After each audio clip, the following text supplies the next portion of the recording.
Abra sua Bíblia, livro de 2 Crônicas, capítulo 26, versículo 1. Márcio tem feito um trabalho, através do Ministério Postal, Márcio? É um trabalho muito lindo. Depois até você poderia falar um pouquinho como está acontecendo lá, para a gente poder orar por você. É um trabalho de evangelismo postal com homens, que estão em situações de cadeia, várias situações aí. Então, Deus tem usado o Márcio nesse sentido, e eu estou feliz por isso. Glória seja dada ao nome do Senhor, amém? 2 Crônicas 26, versículo 1.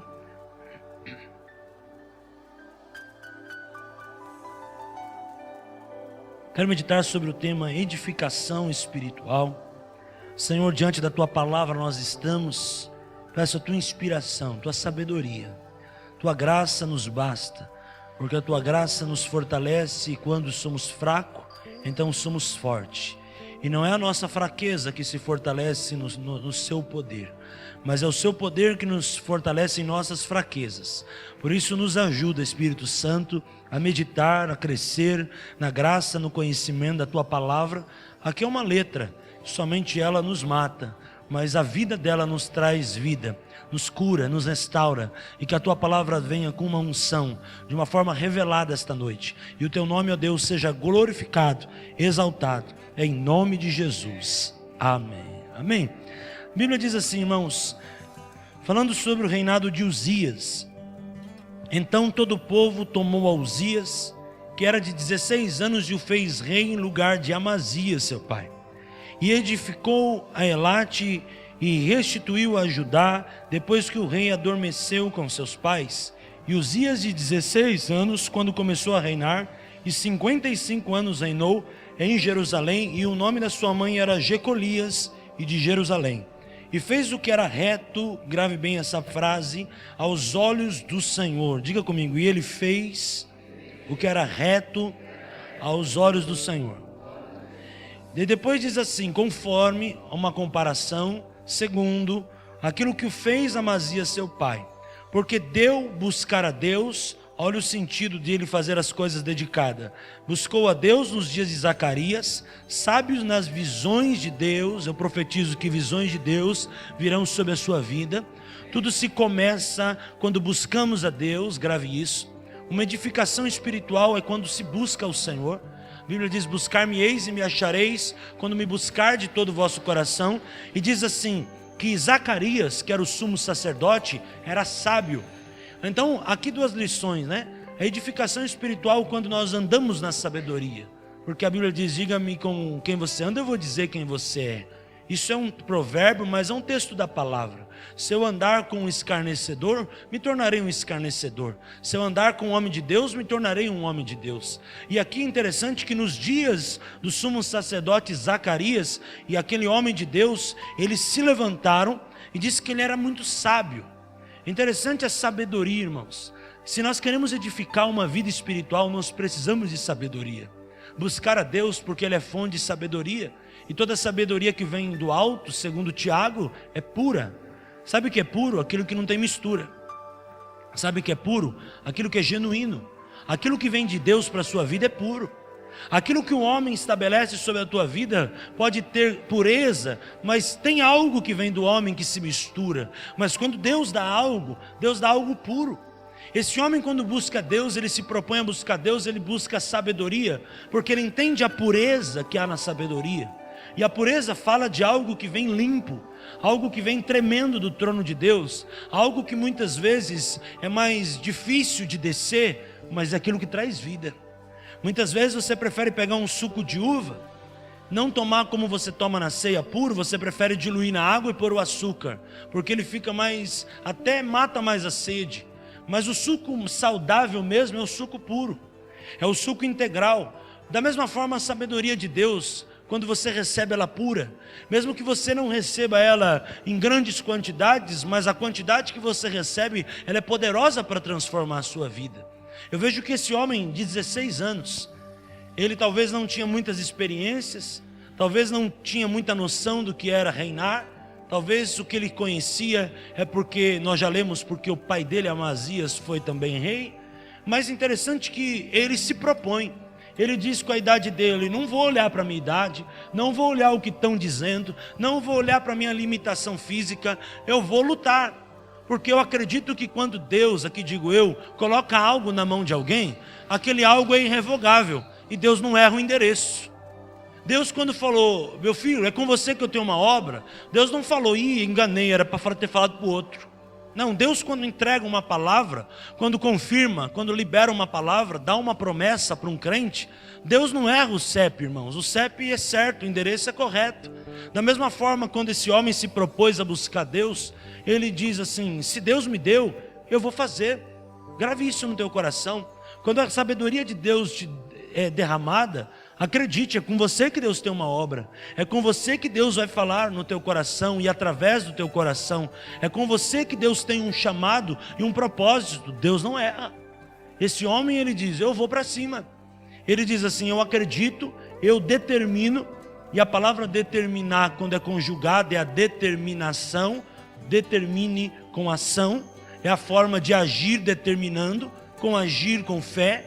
Agir em prol de alguma coisa que eu creio, que eu acredito que aquilo é importante, e ele se põe o coração a buscar. E é interessante que a sabedoria gera tantas coisas e Deus fala, amém? E olha como Deus falou, através de visões, plural, visões de Deus, visões. Se são visões, são várias formas. Nós somos uniforme, mas quando conhecemos a Deus e edificamos a nossa vida sobre Deus, conhecemos a multiforme sabedoria de Deus. Visões também me fala a respeito de tempo, porque tudo que Deus dá é no tempo determinado. Visões não acontece, e quando Deus dá para alguém, tudo num dia só. Acontece por etapa.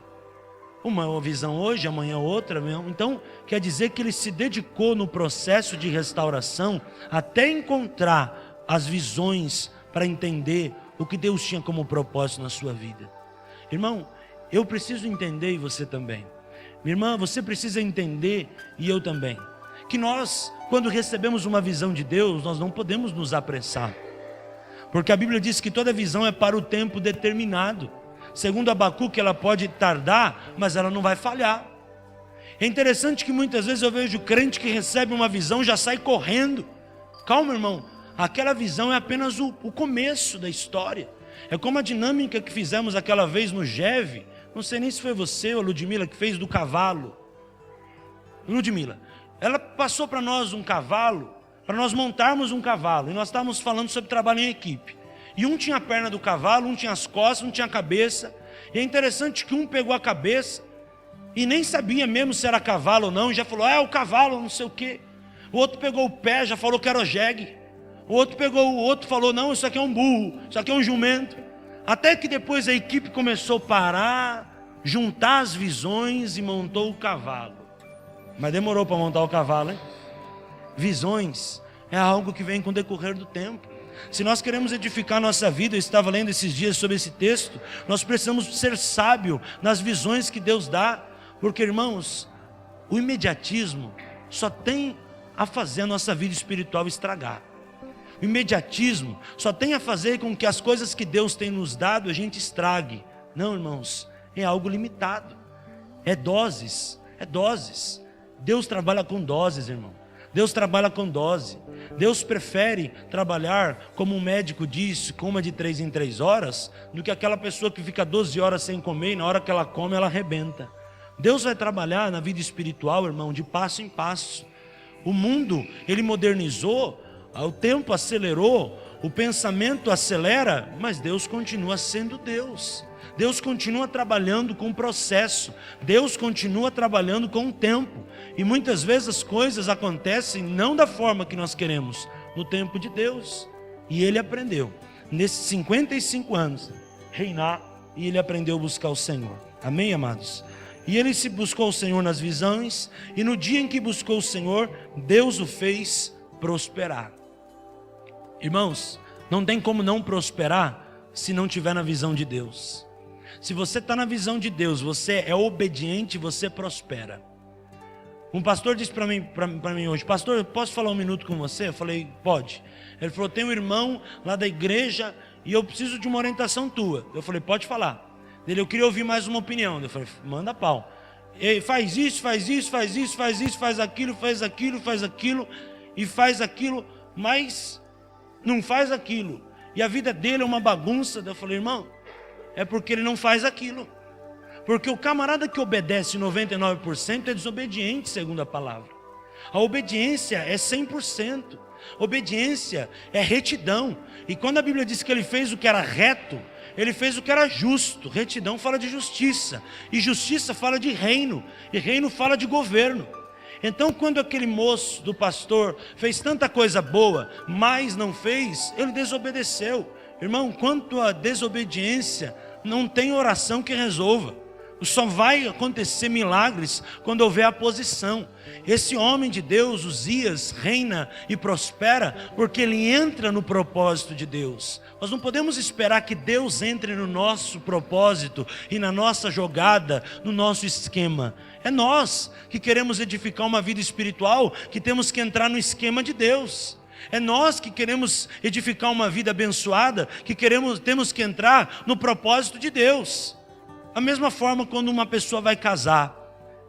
Tem pessoas que marcam a data e falam, pastor, daqui 1 ano eu vou casar, vai ser num lugar tal, e vai ter não sei o quê. Peraí, meu irmão, você nem está buscando orientação, vindo ver o que a igreja pensa, quais são os cursos que precisa fazer, como funciona, se o pastor, a igreja tem aquela data. A pessoa quer casar e quer entrar, que todo mundo entre no esquema dela. Meu querido, se você quer começar uma família, você tem que entrar no esquema de Deus.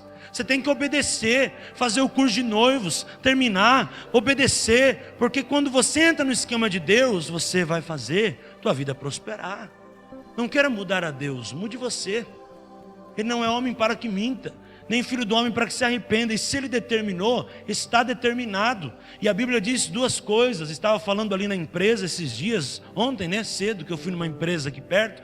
Eu estava falando de 2 coisas interessantes: entendimento e conhecimento. Conhecimento gera, mas o que vai trazer fruto ao conhecimento é o entendimento. Porque a Bíblia diz através do profeta Oséias, porque o meu povo foi destruído porque faltou o conhecimento. Quando eu conheço, eu recebo habilidade. E também diz lá em Oséias que o povo, por falta de entendimento, foi transtornado. Quando eu entendo, acontece algo novo. Porque a Bíblia diz, não sejamos simplesmente ouvintes ou conhecedores, mas praticantes. Quando eu conheço e eu entendo, eu sou abençoado. Quando eu conheço e eu entendo, Deus vai me fazer prosperar. Quando eu pego o que Deus tem e eu entro no esquema de Deus, Deus vai me abençoar. Deus vai abençoar minha família, Deus vai abençoar meus filhos, Deus vai abençoar meus negócios, Deus vai abençoar minha vida, porque eu me proponho a fazer a vontade de Deus. Eu entro no esquema de Deus. Se está escrito, irmãos, eu tenho que entrar nesse esquema. O livre-arbítrio nosso é um livre-arbítrio entre aspas, porque a partir do momento que eu creio em Deus, que eu conheço em Deus, eu quero fazer proezas, eu tenho que dizer, o Paulo não tem mais vontade. A vontade do Paulo só pode ser vontade do Paulo se estiver em linha com o que está escrito aqui. A vontade do Flávio não pode ter mais vontade. A vontade do Flávio, do Márcio, do Marcão, só pode ser realizada se estiver escrito aqui.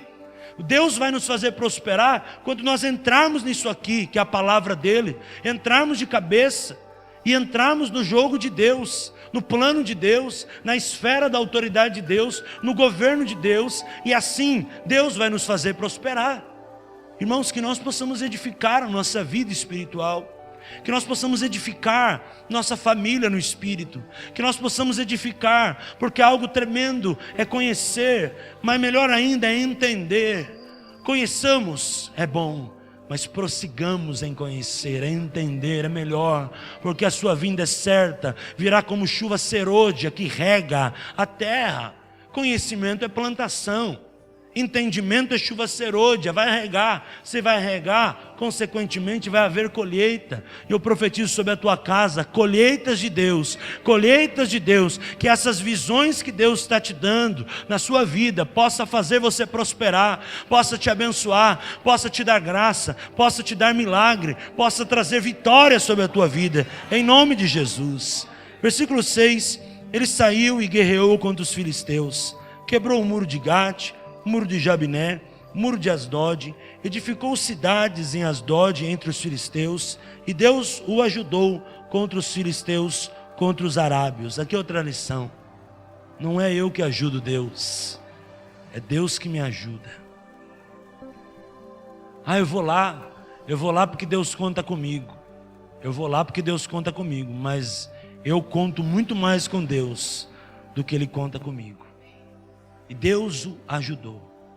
Irmãos, aqui é um problema, que a gente muitas vezes quer dar uma ajudinha para Deus. Deus, olha, já está no esquema, é só o Senhor resolver. Mas eu já deixei tudo no esquema, já está preparado, é só o Senhor dar a palavra final. Meu irmão, minha irmã, Ele nos ajuda. Ele é o Deus que começa a obra e completa. Ele é o Deus que não faz a obra pela metade. Ele tem um propósito. Ele é Deus de propósito. Propósito é meta estabelecida. Propósito não é sonho não. Sonho é nosso. Propósito dele é meta estabelecida. Vai acontecer em nome de Jesus sobre a tua vida.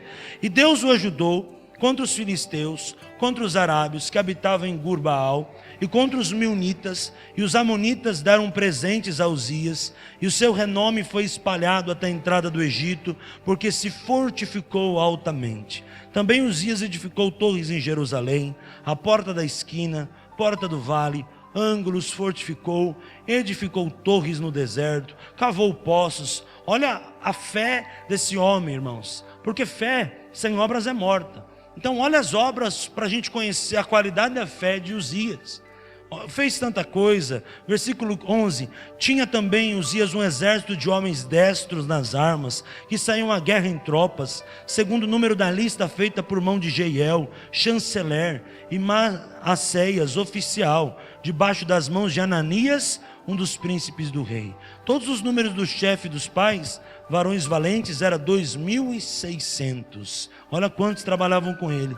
E debaixo das suas ordens havia um exército guerreiro de 307.500 homens, que faziam a guerra com a força belicosa para ajudar o rei contra os inimigos. E preparou Uzias para todo o exército escudos, lanças, capacetes, couraças, arcos, até fundas para tirar pedra. Também fez em Jerusalém máquinas de invenção, olha que tremendo, de engenheiro, que estivessem nas torres e nos cantos, para tirarem flechas e grandes pedras, e voou a sua fama a muito longe, porque foi maravilhosamente ajudado, até que se tornou forte.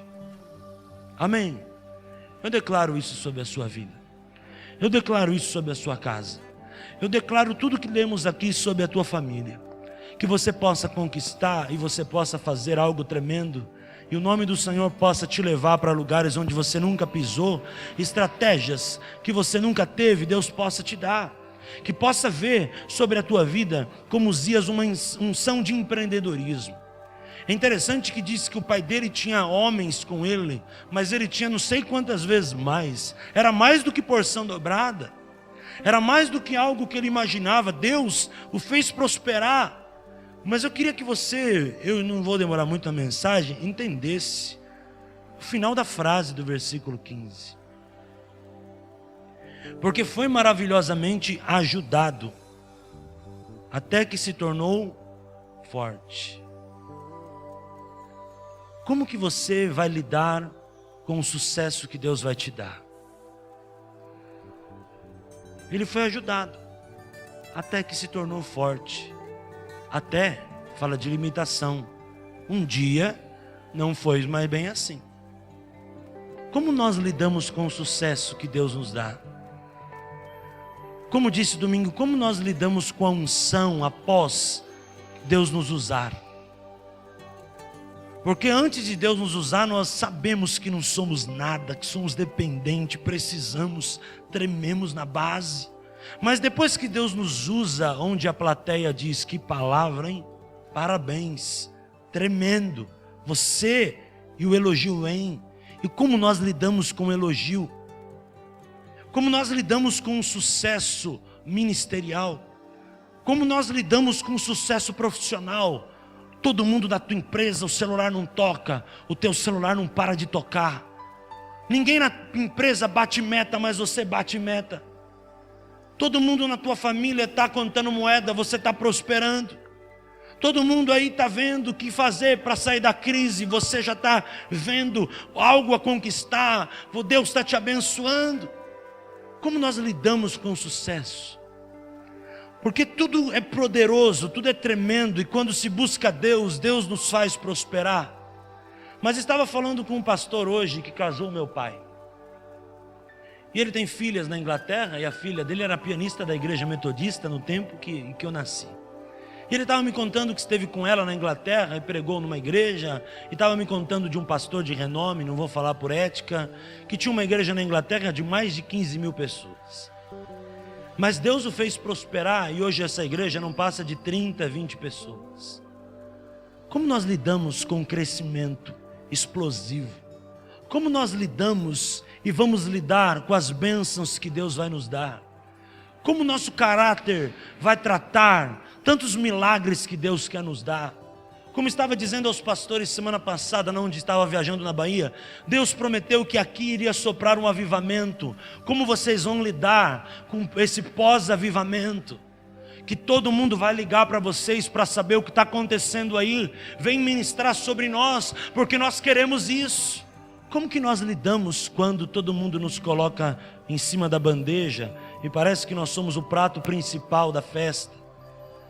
Como nós lidamos com os nossos empreendimentos, quando a nossa empresa é a primeira no Google, é a primeira nos comentários, é point de estrelas em comentário, nós somos o melhor vendedor, nós somos o melhor eletricista, nós somos o melhor mecânico, nós somos a melhor lanchonete, nós somos o melhor mestre de cerimônia, nós somos o melhor no que fazemos. Como nós lidamos com ser o melhor? Os dias nos ensinam algumas coisas e nós não agora podemos aprender com ele, amém? Até agora sim, porque ele permitiu ser ajudado. E eu creio que nós temos que permitir ser ajudado. Essa é uma outra lição final do sucesso. Mas infelizmente ele cai. E aqui também tem lição para nós. Versículo 16: mas havendo-se já fortificado, exaltou-se o seu coração até se corromper. Primeiro pecado, orgulho. Orgulho, irmãos, é a porta para a destruição. Tudo Deus pode fazer e nos levar a altos lugares. Nós lemos aqui no versículo de número 8, que Deus o fortificou altamente, e no versículo 15, que Deus o tornou forte. Mas depois do sucesso, não veio sucesso. Depois do sucesso veio o fracasso, veio o orgulho. E o orgulho é a porta, irmãos. E eu quero orar por você hoje, porque eu creio como pastor que Deus vai te fazer prosperar. Mas você tem que tomar cuidado com o orgulho, porque a síndrome luciferiana, ela atinge todo mundo. E todo mundo que um dia acha que é forte, que acha que pode, que acha que tem, ele é atacado pela síndrome luciferiana. E esse todo mundo está falando de você e está falando de mim também. Porque é interessante que ele se exaltou, fortificou e se corrompeu. Por quê? Porque o orgulho precede ruínas. E transgrediu contra o Senhor seu Deus, porque entrou no templo do Senhor para queimar incenso, no altar o incenso. Porém o sacerdote Azarias entrou após ele, e com ele 80 sacerdotes do Senhor, varões valentes. Aqui é outro princípio. Ele esquece o que é autoridade espiritual. O orgulho derruba, faz o cara se corromper e faz o cara errar quanto a princípio, irmão. Faz ele errar, minha irmã, quanto a princípio espiritual, quanto ao princípio de autoridade. Por quê? Porque antes ele era um cara de 16, hoje ele já tem não sei quantos mil embaixo dele. Ele não soube submeter a varões valentes, sumos sacerdotes. Vou explicar por quê. Porque os sacerdotes podiam oferecer incenso, o rei não podia. E qual foi o pecado dele? Oferecer incenso. Ele quis fazer o que o sacerdote fazia. Então o pecado entrou, porque ele começou a achar, porque ele tinha poder, ele tudo poderia fazer. Ele tinha poder, então ele tinha autoridade sobre tudo, e podia fazer tudo, e tudo estava aos seus pés, então ele se corrompe. Versículo 18: e resistiram ao rei Uzias. É interessante, irmãos, que nós temos que entender que sempre tem alguém acima de nós. O sucesso vai vir sobre a tua vida, mas você nunca pode esquecer que você é ovelha. Você nunca pode esquecer que você precisa de Deus, que você precisa de mentoria, que você precisa de aconselhamento, que você precisa ser ministrado, você precisa ser pastoreado. E é interessante que tudo deu certo, todo mundo obedecia, todo mundo estava do lado, todo mundo dizia amém para ele, mas agora a coisa começa a apertar. O orgulho traz ruína, ele peca e resistiram contra ele. Eles disseram: a ti, Uzias, não compete queimar incenso perante o Senhor, mas aos sacerdotes, filhos de Arão, que são consagrados para queimar o incenso. Sai do santuário, porque transgrediste, e não será isso para a honra tua da parte do Senhor seu Deus. Então Uzias se indignou. O orgulhoso nunca reconhece que é orgulhoso, ele fica mais nervoso ainda. Ah, mas me confrontaram. Meu querido, só te confronta quem te ama. Se você está vendo que tua vida está uma decadência e ninguém te confronta, alguma coisa está errada. Você tem que parar, irmão, e repensar a sua vida. Ah, pastor, mas eu estou assim porque todo mundo está. Não, meu irmão, você está em Cristo, você não está em crise. Você é uma nova criatura, as coisas velhas ficaram para trás. O confronto é para o teu crescimento, é para o meu crescimento. Então Uzias se indignou e tinha um incensário na sua mão para queimar incenso. Indignando-se ele, pois contra os sacerdotes, a lepra lhe saiu à testa. Interessante, né? Porque a Bíblia diz que todo tempo de vergonha Deus dará dupla honra. Mas ao contrário, também é verdadeiro. Todo tempo de honra, se você não souber lidar, você vai ser envergonhado. E a lepra não saiu, né? Aqui na parte de trás da perna, nas costas, saiu na testa, para mostrar que ele estava em pecado. O pecado foi aquele que mostrou para todo mundo que ele estava em pecado. Não foi o orgulho dele, porque ele quis sair pela tangente. Ele quis dar uma de bonzão, mas o pecado sai na testa, irmão. Irmão, vigia. Vigia, porque eu creio que Deus vai te abençoar. Deus vai te fazer prosperar, mas você tem que tomar cuidado com o orgulho, porque senão o pecado nos teus olhos vai estar que você está pecando. Nas tuas vidas, na tua margem, onde você estiver, ao seu lado, não vai ter cheiro de glória, vai ter cheiro de pecado. Vai ter cheiro de pecado. Vai ter cheiro de pecado. Tinha uma moça que vivia ali na igreja em São Caetano, morava lá perto, menina nova, sumiu. Vivia lá, todo dia lá, sumiu. Passou uns 5, 7 anos, ela chegou toda bonitona, sapato de primeira linha, cabelo bonito, nem reconheceram ela. Nem reconheceram ela. Mas o pecado condena. Como o pecado condenou? Pela roupa? Pela roupa não, todo mundo ia dizer, próspera, né? Com esse sapato, com essa bolsa, próspera. Mas pelo perfume. O perfume dela é consagrado a pombagira. Na hora que ela entrou na igreja, pelo perfume, tem coisa errada. Ela foi para a sala, começou a ser ministrada e houve manifestações de demônio. Pelo perfume, Deus mostrou que havia coisa errada. Irmão, cuidado com o pecado, porque o pecado ele acaba com você. Aquela moça tinha tudo para dar certo, até começou a cantar na igreja, fluía, ajudava, ela era tremenda no Senhor, mas se afastou, voltou. Claro, a prostituição enriquece, ser traficante de droga enriquece, fazer coisa ilícita enriquece, mas a lepra aparece na testa. Aquela irmã, pelo perfume, diagnosticaram que ela estava endemoniada. Meu querido, vigia com a tua vida. Vigia com a tua vida, para que você não caia no pecado. Você pode dizer amém por isso? Interessante que ele diz assim: apareceu na testa, e apressuradamente o lançaram fora. E até ele mesmo se deu pressa a sair, visto que o Senhor o feria. Assim ficou leproso o rei Uzias até morrer. E morou por ser leproso numa casa separada. O homem que vivia cheio de pessoas agora estava sozinho. O homem que era autoridade agora é esquecido. E lançaram até mesmo depressa para sair, porque o Senhor feriu. Assim leproso ficou até morrer. Morte não só física e espiritual. Isso que eu quero que a gente possa lembrar. Foi excluído da casa do Senhor. E Jotão seu filho reinou em seu lugar. Quanto ao mais os atos de Uzias, tanto os primeiros como derradeiros, o profeta Isaías, filho de Amós, o escreveu.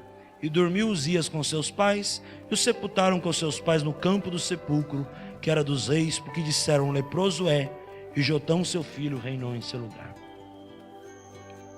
Pense nessa história. Pense nisso. Há duas partes que a gente estudou hoje. Uma parte de sucesso, de triunfo, de vitória, de honra, de colheita, mas uma parte de vergonha. Deus vai te honrar, mas você tem que tomar cuidado, que a parte B não aconteça na sua vida. E a parte B, para não acontecer, você tem que tomar cuidado com orgulho. Mas é interessante, irmãos, mundo espiritual é mundo espiritual. Nós lemos que Deus falou, e quando Deus fala, irmãos, Deus não perde batalha. Ele morreu por consequência de um pecado, e ele morreu. Mas Deus é um Deus que não perde a batalha e trabalha na geração. E aquilo que Deus dá para um homem é tão interessante, quando diz que é irrevogável, é tão lindo. Porque aquilo que Deus dá fica na geração daquele homem, independente do pecado. Porque aquele cântico, quando diz que o pecado não pode apagar a marca de Jesus que existe dentro de nós, é verdade. Nós lemos no começo da história de Uzias, que ele buscou ao Senhor, os sábios, e teve visões de Deus. E a visão fez ele prosperar. Lemos isso, amém ou não amém? E um monte de coisa aconteceu, a gente leu lá, até que ficou tremendamente abençoado, e depois infelizmente entrou orgulho. E entrou orgulho, apareceu a lepra, ele foi excluído, morou sozinho, morreu, Jotão reinou em seu lugar. Mas há um texto interessante que a gente leu agora, que diz assim: os demais atos da vida de Uzias estão relatados nos livros de Isaías. E no livro de Isaías, no capítulo 6, está escrito assim: no ano da morte do rei Uzias. Isaías falando: eu vi o Senhor. O que ele teve? Visão. Uzias, enquanto estava vivo, não estava liberando a unção sobre Isaías, porque ele estava em pecado. Quem está em pecado recebe a unção, mas não libera, porque a unção só pode ser liberada quando há uma vida de justiça e de santidade diante de Deus. Então a morte de Uzias foi o boom no ministério de Isaías. E Isaías foi um grande profeta, foi o maior profeta messiânico. É interessante a unção, né, irmãos? A unção que Deus dá. A unção que Deus dá. Muitas vezes a gente encontra numa rua, debaixo de um viaduto, uma pessoa que diz: eu fui pastor. A gente pensa: mas foi pastor? Foi. Deus prosperou, talvez entrou orgulho, o cara caiu. Mas antes daquela pessoa morrer, alguma coisa precisa acontecer para aquela unção passar para o DNA do seu filho, passar para outras pessoas. Isso é tremendo. Quando morre Uzias, ele diz: foi no ano, eu vi o Senhor. Parece que, ou Uzias estava sendo uma pedra de tropeço. Por quê? Porque o cara está em pecado, está cheio de lepra, e a coisa não acontece. Peraí, vamos mudar essa história. O que eu posso fazer, meu Deus? E Deus já estava mostrando para Isaías que ia fazer algo tremendo, mas não acontecia. Que dia que aconteceu? No ano que Uzias morreu. Vem a visão, e ele começa a ver os anjos, começa a ver a glória, e os anjos mostram para ele algo tremendo, e Deus fala para ele: a quem enviarei e quem há de ir por nós? E ele diz: eis-me aqui. Quer dizer que a mesma unção que estava sobre Uzias cai sobre Isaías, mas para cair ele precisava fluir, e para fluir ele precisava sair do pecado, e para ele sair do pecado, se não for pelo arrependimento, é só quando o cara morre. Tanto que o camarada morreu, o ministério de Isaías se levantou. A visão que Deus tinha falado, as promessas sobre Isaías começaram a se levantar. Isso é muito sério, irmãos. Entenda a profundidade do que eu estou dizendo. Ou alguém que tem algo para liberar sobre a tua vida se conserta, ou essa pessoa morre para você ser abençoado. Muitas vezes tem isso dentro da paternidade da família. Muitas vezes um pai que tem algo de Deus para dar para um filho, aquele pai está no pecado, no adultério, na bebedice, não vai fluir a unção. Aquele pai precisa se arrepender para aquele filho prosperar, para alguma coisa no mundo espiritual acontecer. E se aquele cara não se arrepender, no dia que ele morrer, aquele filho vai deslanchar. Por quê? Porque cai o principado e aquele filho volta a viver a unção de Deus e as maldições caem por terra e as bênçãos entram de novo e começa a prosperar. É interessante que esse tempo de Isaías foi poderoso, depois você pode ler lá. Mas para mostrar para nós, irmãos, que uma vinda diante de Deus, ela dá frutos eternos. Ela dá fruto eterno. Você pega, por exemplo, a vida de Uzias, de visão, prosperou. Isaías prosperou. Isaías profetizou Jesus. Ele diz: um dia virá o maravilhoso conselheiro, Pai da eternidade, príncipe da paz. E quem nasceu? Jesus. E quando Jesus nasceu, nos evangelhos repete por várias vezes o que Isaías tinha pregado. Para nós entendermos que essa história de hoje tem tudo a ver com a gente. Tem tudo a ver com o que Cristo, como Ele diz, fez por nós na cruz do Calvário. Então que nós possamos hoje, irmãos, pedir ao Senhor: me faz prosperar, me abençoa. Eu quero mais da Tua presença. Mas, Senhor, me livra do orgulho. Me livra do orgulho, que o sucesso não me atinja de forma negativamente, que as desgraças do sucesso não acabem comigo, que eu não seja amaldiçoado por causa de uma prosperidade, que um carro zero, uma fama não me corrompa, que eu continue, meu Deus, no centro da sua vontade.